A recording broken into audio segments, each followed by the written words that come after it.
We got a theory.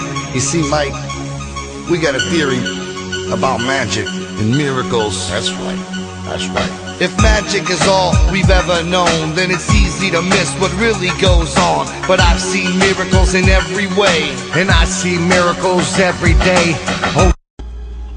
Hello everybody. This will be video 1 of the next video series that the Church of Ahrimani will be doing.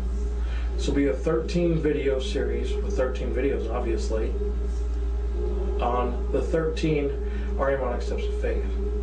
The 13 Ahrimani steps of faith is our basic understanding of lesser magic.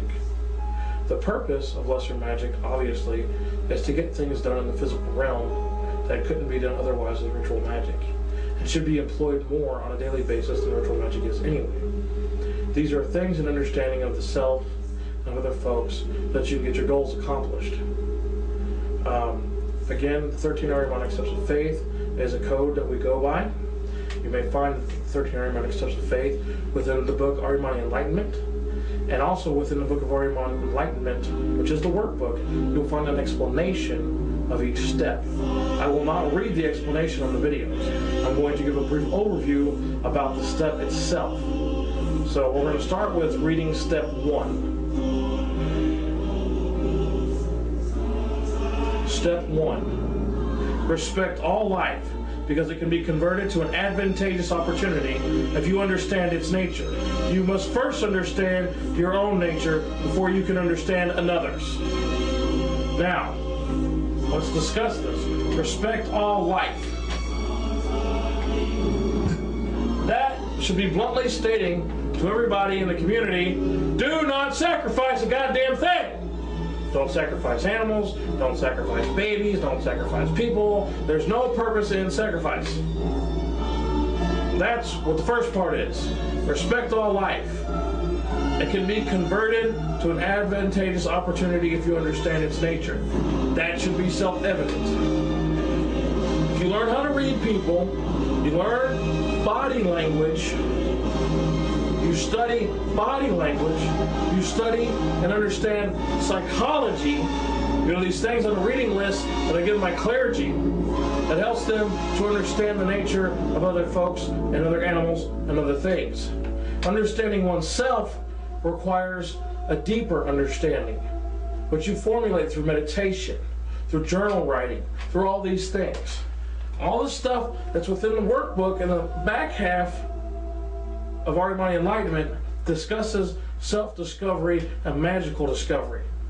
And like I said, these things are done through pondering oneself, through meditation, through magical workings, doing things of this nature, so that you know to monitor yourself. So if you're telling a lie to somebody, monitoring your own behavior, then you see how you lie, and you notice your posturings, your gestures. Then you go and you read about body language of other people who lie and how they lie. Then you go and you read in psychology and the psychology of lie and the things that can occur differently. This is what it means. You must understand yourself. You must go out and put yourself in a variety of situations.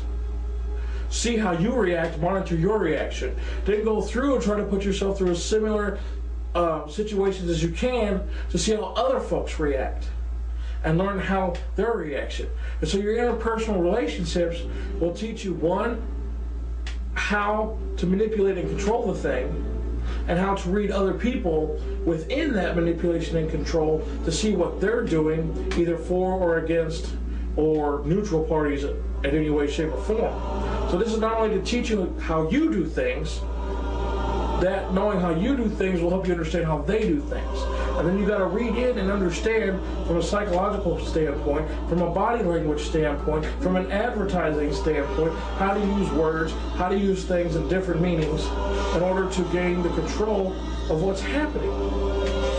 So you must respect each individual enough and respect what's happening around you enough so that you can still work with it and guide things to where you want it. Because once you try to force a control situation, you may have control for a short period of time, but eventually that'll dissipate by people coming back after you. I'm not saying no matter how you use these skills, whether or not people are going to come after you. They're always going to come after you. The moment you turn your back, the moment you tell people to fuck off, they want revenge.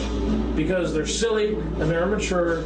Even when you try to back out maturely and do things properly, you still have to understand the nature of the beast, and that nature you're going to have to deal with, and you better be prepared for what I call backlash. So, the essence of respect all life, because it can be converted to an advantageous thing, but you must first understand your own thing, makes perfect sense.